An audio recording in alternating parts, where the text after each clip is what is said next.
Brigadier Edgar flix को कि वो आके अपने ख्यालात के साथ.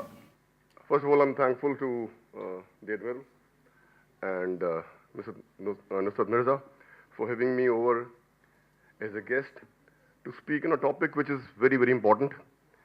It's important because it changes the entire gambit of geopolitics, geostrategy when it comes to fighting a war. And even in peacetime, when you own such an arsenal, उसके बहुत far-reaching effects होते हैं.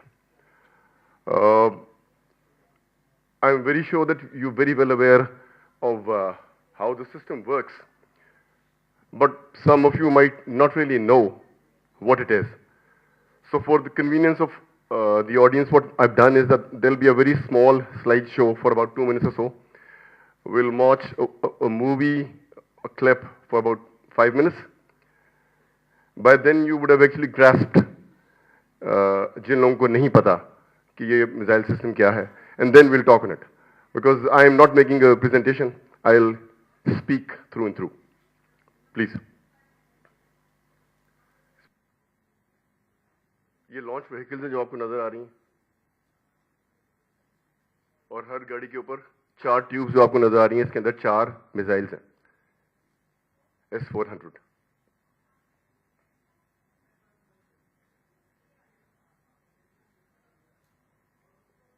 ये ऊपर आपको इसका रडार सिस्टम नजर आ रहा है जो एक प्लेट सी गाड़ी के ऊपर है.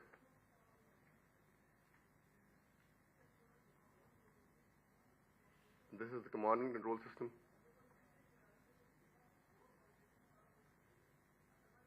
ये लोडर है क्योंकि बहुत बड़ा मिसाइल है तो ये हाथों से इंसान लोड नहीं करते. You use vehicles for loading them. 2 different radars, high level, low level, and then surveillance as well as tracking. दोनों. ये जरा complicated है, ये मैं बाद में समझाता हूँ आपको.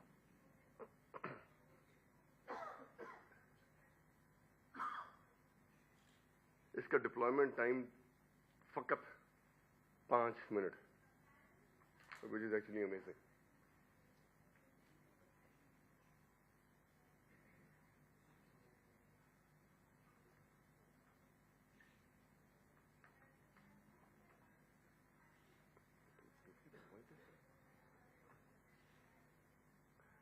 ये कुछ फायर की तस्वीरें हैं इसकी.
I think having seen these photographs and watching this small video, we've all been able to comprehend the kind of systems that India will be soon laying their hands at.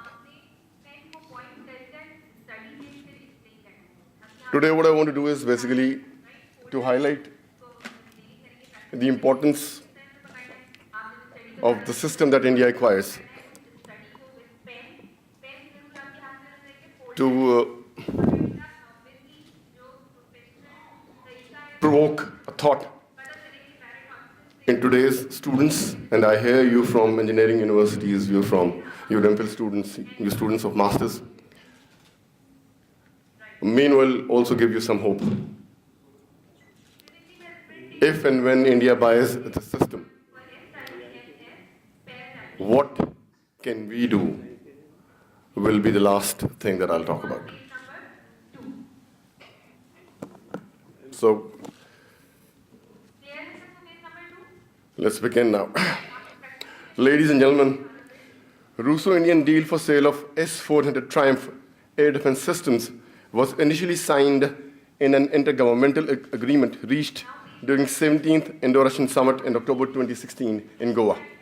Later, the deal was approved by Indian Committee on Security, the highest Indian Committee on Defense Matters. And most recently, that's on 5th of October, the deal worth $5.5 billion, $5.5 Arab, for purchase of 5 air defense units was inked in Putin's latest India Yatra. This, ladies and gentlemen, is a major game changer in South Asian strategic environment. It's a strategic weapon with far-reaching effects. A 4th generation, robust, anti-access and area-denial asset, designed to protect high-value military, political, and economic targets. S-400 is state-of-the-art, cutting-edge technology. The system has been commissioned in Russian army since long, with proven efficacy against aircraft. This is actually essentially an upgrade of S-300 systems that they already had. And as is clear from the name, S-300 की range used to be 300 kilometers. Slant range जिसे कहते हैं. There's one thing known as the altitude, आसमान की तरफ, and the other thing is known as the slant range. जब missile fire करता है, वो तिरछा जाता है ज़मीन के कर्वेचर से उड़ के, उसको slant range कहते हैं. So this is an enhancement of S-300 air defense systems.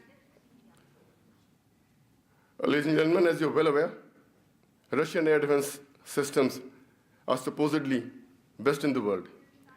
And Indians have spent this whopping sum on growlers. That's how NATO names them. Not for nothing.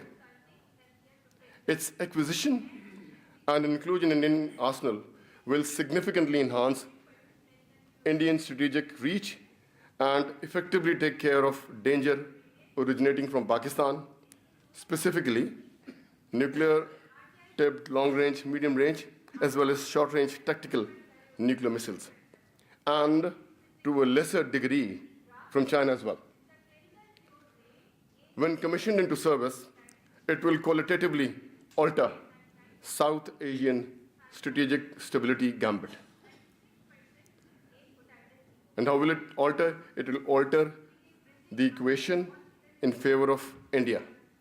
And this, ladies and gentlemen, may push the region into yet another arms race. S-400 is the world's most advanced interceptor-based long-range air defense system, capable of firing a variety of different surface-to-air missiles. The export variant of the missile is estimated to have an operational range of 400 kilometers, capable of destroying targets at a phenomenal altitude of 30 kilometers. Now we're talking of altitude. Flies at the remarkable speed of Mach 15 and can engage targets as low as 5 meters. The system is capable of engaging ballistic missiles flying at 4,800 meters per second. Anybody who's a student of mathematics? 4,800 meters per second means how many kilometers an hour? Well, it's well beyond 17,000 kilometers an hour.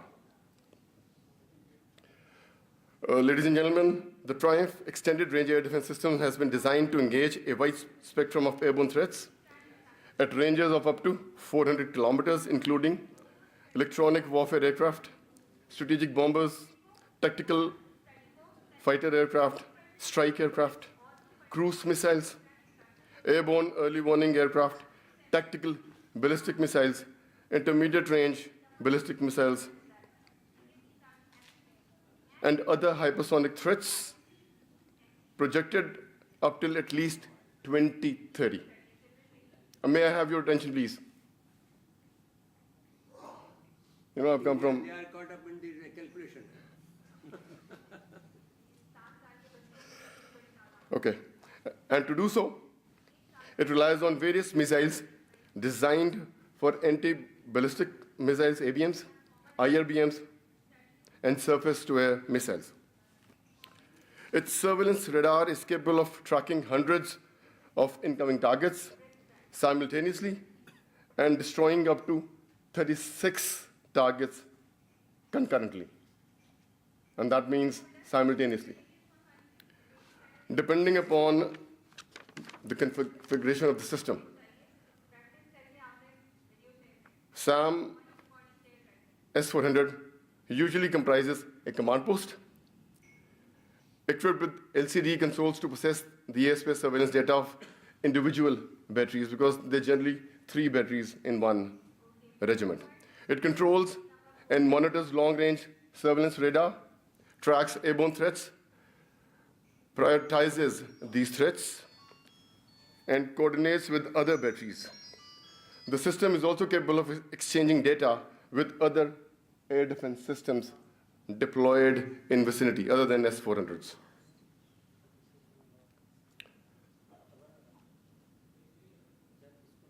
So enough about the SAM itself. Let's move on to the launchers. System has 8 to 12 launchers. So system will have minimum 8 launchers. Every launcher, as you have seen, has 4 tubes. So if it has 8 launchers, you multiply it by 4, you'll get the number of missiles that it can automatically readily carry. And then it can be resupplied and reloaded. Or agar uske paas 12 honge, so you add another 4 into 3, 12. That's how it works. Or 4 into 4, 16.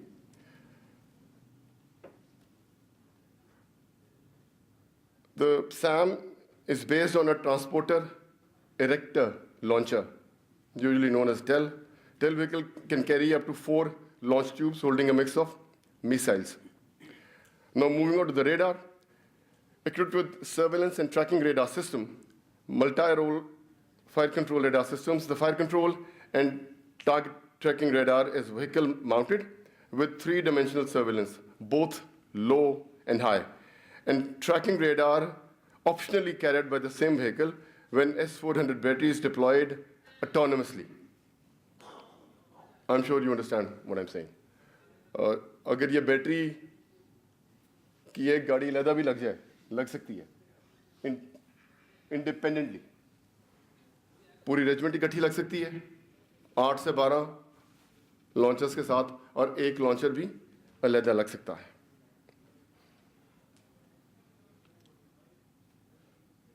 Radar can detect and track aircraft, rotorcraft, cruise missiles, guided missiles, drones, and ballistic rockets within and up to a distance of 600 kilometers.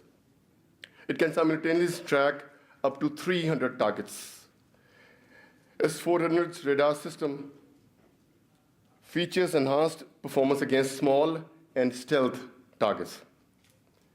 Besides, there are resupply vehicles and several support vehicles. All the items are mounted on high mobility wheeled chassis with an average life cycle of 20 years. These vehicles can be transported using airlift aircraft, train, and or sea vessels. All in all, the system integrates a multi-function radar, autonomous detection and targeting system, and is capable of firing 4 different types of missiles. This configuration, ladies and gentlemen, allows the system to fire surface-to-air missiles and eliminate incoming missiles, aircraft, and unmanned aerial vehicles, normally known as UAVs, thus creating an air defense shield or an air defense umbrella. India is expected to receive the first S-400 regiment 2 years from signing of the contract. Russian state-owned arms maker Almaz-Antey expects a 15% down payment upon the conclusion of the deal. According to a defense source, the contract will not contain an offset clause in order to expedite delivery of air defense systems to India.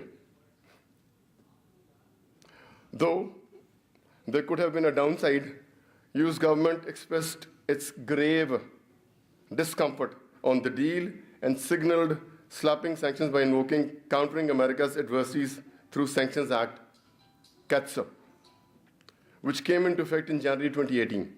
Nonetheless, apparently, the Indian defense establishment is convinced that S-400 Triumph system is ideally suited to fill a critical gap in their existing capabilities. And that being the case, there is no reason for India to buckle under the US pressure and therein roll back procurement of hardware from Russia, said a former financial advisor on defense acquisition for the Indian Ministry of Defense. And therefore, fearing the loss of a key strategic partner in South Asia, Washington decided not to slap India on the wrist. Whereas, very interestingly, Chinese were promptly sanctioned in September 2018 for buying the same system from Russia. Although the United States Congress has passed the Conference Report on National Defense Authorization Act 2019, NDAA 19, which provides for a modified waiver to Section 231 of CATSA, President Trump will need to grant approval for helping India dodge these sanctions. This, ladies and gentlemen, is contrary to America's first policy of favoring US interests over global concerns. Plus, prevailing South Asian strategic environment, specifically United States and Pakistan, will also have to be factored in. A waiver will be tantamount to a direct move against Pakistan's strategic interests. However, extension of Strategic Trade Authorization 1 to India and relative calm in US policy circles over the deal is indicative of the tested US approval, albeit quietly. And the fact that the United States has little or no regard for growing South Asian strategic instability and imbalance makes one wonder if stable South Asia is or was ever in the US interest. India embarked upon its indigenous development of ballistic missiles, including air defense systems, back in the 1990s. But having spent a monstrous amount of 3,600 crores, and these are Indian crores, which is about 2 rupees to ours, it appears that air defense component could not deliver as desired. Ever since, India has also acquired and is in the process of acquiring air defense systems from Israel and United States. Nonetheless, it seems that Chinese acquisition of and deployment of S-400 systems from Russia may have intensified India's quest for S-400. And this is, of course, in order to match the Chinese capability. Add to it the fact that Pakistan has ballistic missiles, MIRVs, and other strategic capabilities that India would like to counter. However, Chinese deal of S-400s might have hastened the Indian deal for acquisition of S-400s, but post-Doklam, both the countries have shown no interest in escalating tensions. I'm sure you've heard of Doklam and what happened there. However, with Pakistan, it's not the same case. India has been overtly pursuing the option of a limited war under nuclear overhang and is actively engaged in waging sub-conventional hybrid war to continuously bleed Pakistan. Ladies and gentlemen, latent conflict between nuclear-armed rivals India and Pakistan characterizes continued strategic stability in South Asia. Breakdown of deterrence between the two belligerents would have serious consequences, including the potential use of nuclear weapons. Limited war under nuclear overhang is not an entirely new construct. It existed as a strategy in NATO thinking during the Cold War paradigm. The concept also existed in Indo-Pakistan war scenarios in 80s and 90s, but was outrightly rejected by Pakistan. Kargil, ladies and gentlemen, was a watershed in the recent South Asian history. Indians believe that Pakistan was trying to explore the limits of its newly found nuclear deterrence. Post-Kargil, Indian policymakers have been deliberating upon a concept that allows future warfare with Pakistan, that is space for limited war well below Pakistan's perceived nuclear threshold.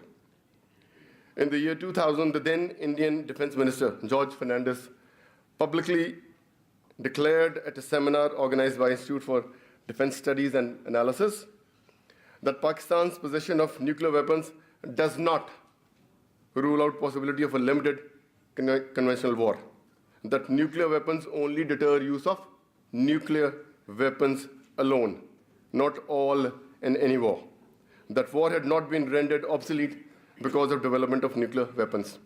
It remained a feasible option, though with definite limitations. The same sentiment was also echoed by the then Indian Army Chief General V.P. Singh. He declared that India would not hesitate to fight a limited conventional war with Pakistan, regardless of its nuclear weapons capability. Resultantly, India launched Operation Parakram in late December 2001, pitching Indian and Pakistani troops against each other for almost a year. Unsuccessful prosecution of Operation Parakram precipitated a need in the Indian policymaking circles to come up with a new war-waging strategy. Cold start seemed to have caught the imagination of Indian policymakers in 2004. This preemptive limited war doctrine has of late matured into proactive operations strategy, which is known as PAS, and is being sold to the West and the rest of the world as a defensive measure. Ladies and gentlemen, in pre-2004 era, India used to take over a month to mobilize its forces. Mobilization is getting all your forces together at a place from where then they can be used in the strategic assembly areas for furthering or advancing the operations. So pre-2004, it used to take how much? It used to take 1 month to get all their forces together, and I'll explain it. Utter failure of Operation Parakram further pushed India to review its strategy. Year-long standoff signaled Indian departure from its routine mobilization process. Operation Parakram concluded that Sundarji doctrine, a la Blitzkrieg, which warranted complete mobilization of forces before the onset of a large-scale strategic offensive, had outlived its utility. Indian offensive mobilization required its forces stationed in the east and central India to move to their strategic assembly areas, which took them more than 3 weeks. This provided more than ample opportunity to Pakistani forces to complete their strategic assembly well before the Indians could. Finding no space for launching an offensive and having lost in the relative TSR, Tango, Sierra, Romeo, time, space, and troops ratio, and without yielding any worthwhile on-field results, this stalemate provoked a reappraisal in Indian politico-military intelligentsia, and hence a new warfighting concept, birth of the Cold Start doctrine, which for the last 10 years or so has been now renamed Proactive Operations Strategy. And the small differences, I'll just go through that and you'll understand what's the difference. Cold Start propounded multiple shallow thrusts inside Pakistan territory by holding corps, which were renamed pivot corps. The concept envisaged optimal utilization of offensive elements of defensive corps, wherein India could launch an offensive without any visible movement of offensive forces, thus catching Pakistan unawares. Indian proactive operations strategy postulates the notion of hit and mobilize. The previous one was mobilize and hit, Sundarji doctrine wala. पहले mobilize करें, इकट्ठा करें, उसके बाद आप मारें. Cold Start में the change that took place was that they'll use the defensive corps, उनके दरमियान में जो offensive element है उसको वहीं से पकड़ेंगे, पीछे से नहीं लेके आएंगे. Because when you move, अगर आप 50 किलोमीटर भी move करते हैं, your move is picked up. उसी offensive element को इस्तेमाल करेंगे, and Pakistan will not even know. Whereas in the proactive operation strategy, there's yet another change. And what's the change? It postulates the notion of hit and mobilize. वो पहले मारेंगे, meanwhile, they will mobilize their forces also. Whilst exploiting mobilizing differential between India and Pakistan, using air arm as the predominant actor, resort to graduated assembly, launch multiple thrusts with integrated battle groups, IBGs, which means कि उसमें infantry के लोग जो पैदल फौज होगी, उसमें artillery के होंगे लोग जो SP guns होती हैं, पहियों पे नहीं होती, दूसरी tracks पे होती हैं, and they will have tanks. So इन सबको इकट्ठा करके they'll make almost a division size group which would be named as, which is actually named as IBGs, integrated battle groups. Suitably augmented by offensive elements ex the strike corps. अगर वो जो element उनके पास offensive वो ज़रा कम है, तो strike corps के भी कुछ offensive elements वो अपने साथ incorporate करेंगे, and they will start their operations. Exploit success through application of theater force reserves, TFRs. All the same, achieving synergy between IBGs and TFRs, remaining well below Pakistan's perceived nuclear threshold. Proactive operations strategy, ladies and gentlemen, is a manifestation of the Indian concept of limited war. As of now, bulk of Indian offensive forces are deployed close to Pakistan's border in a ready-to-go mode. The lead assumption being that operations would remain well below Pakistan's perceived nuclear threshold. This huge risk is supported by the bluster that India shall retaliate massively should Pakistan choose a flexible and localized nuclear response against fallacious use of force by India. Ladies and gentlemen, Indian propensity for war is a given factor, and therefore the acquisition of S-400 will significantly embolden Indian preemptive, proactive operation strategy. It is highly likely to provide momentum as well as encouragement to nuclear preemption.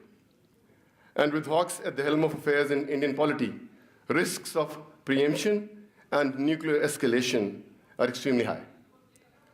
Ballistic missile defense shield that they will get through S-400 has lulled Indians into believing that space for war exists. This, ladies and gentlemen, though, is a very dangerous lullaby. S-400 strengthens Indian limited war refrain, but historically, wars are limited in definition of notion of victory, and thereby limiting aim, scope, and objectives of war.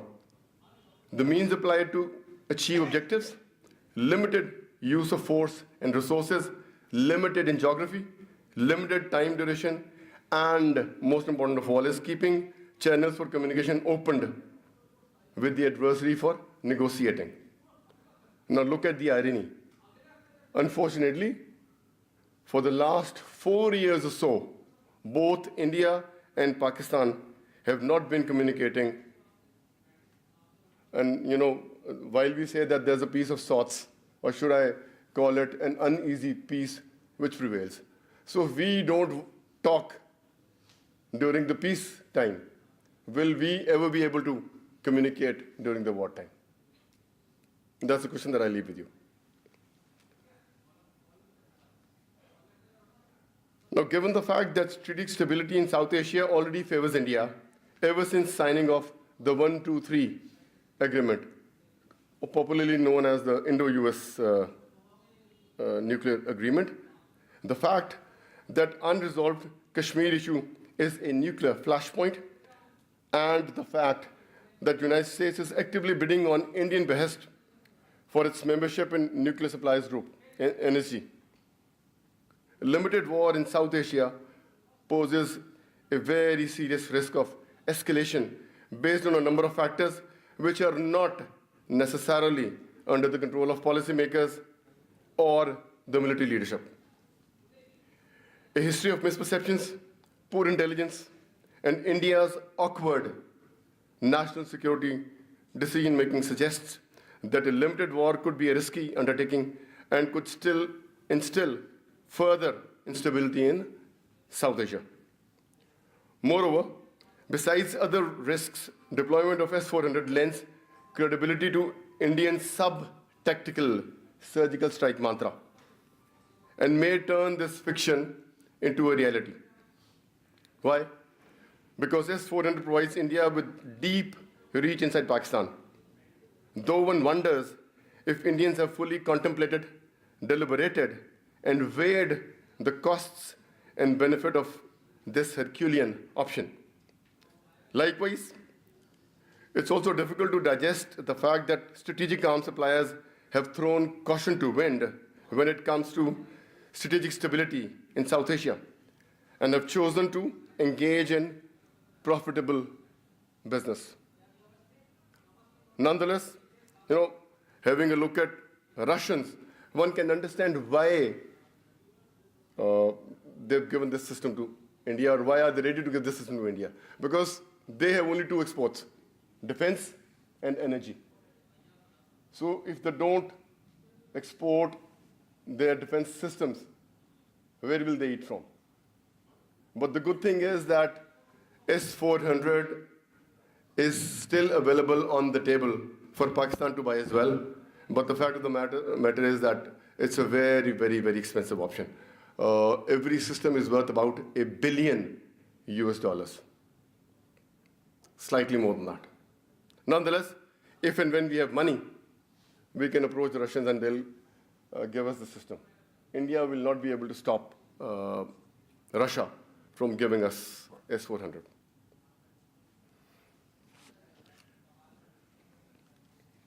Ladies and gentlemen, S-400 will afford India the luxury of striking deep in Pakistani territory, forcing the latter to rethink its strategies, redraw plans, and revisit methodology to defeat this nascent threat. Nonetheless, let me assure all the audience that Pakistan will not, and let me repeat, that Pakistan will not be drawn into an economically debilitating arms race, as it shall be detrimental to Pakistan's overall national interests. Pakistan, however, might have to review its resist deterrence capability for launching a matching response. Besides a multitude of defensive measures, Pakistan's offset strategy will be to build redundancy in numbers, enhanced cyber warfare capabilities to neutralize the radar and weapon platforms from which these weapons can be launched, deployment of decoys en masse, enhanced standoff capability, suitably adapted cruise missiles, and MIRV capabilities. Pakistan Air Force can operate in bands which are not covered by S-400 SAMs. Low altitude flying to evade detection by the radars. Strategic targeting to take out Indian air defense systems. Extensive use of submarine-based munitions and SLCMs, sea-launched cruise missiles. Because I'm sure you're well aware that assured second strike capabilities when you have your nuclear-tipped missiles available on your ships, submarines, which are with the Navy.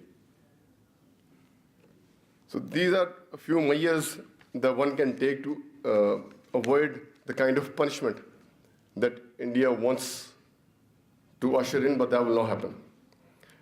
Now finally, rummaging the South Asian history book indicates that some powers will overlook Indian provocations and will focus on Pakistan's minimal and restrained countermeasures. Moreover, 2 years to delivery of the first S-400 system provides ample opportunity and time for addressing this seemingly burgeoning imbalance. Let me show you once again that Pakistan will deal with this threat prudently, effectively, and ensure credible deterrence until Indian behavior stabilizes. Herein lies Pakistan's redemption. Ladies and gentlemen, all is not lost. There is light at the end of the tunnel. There's hope. I thank you all.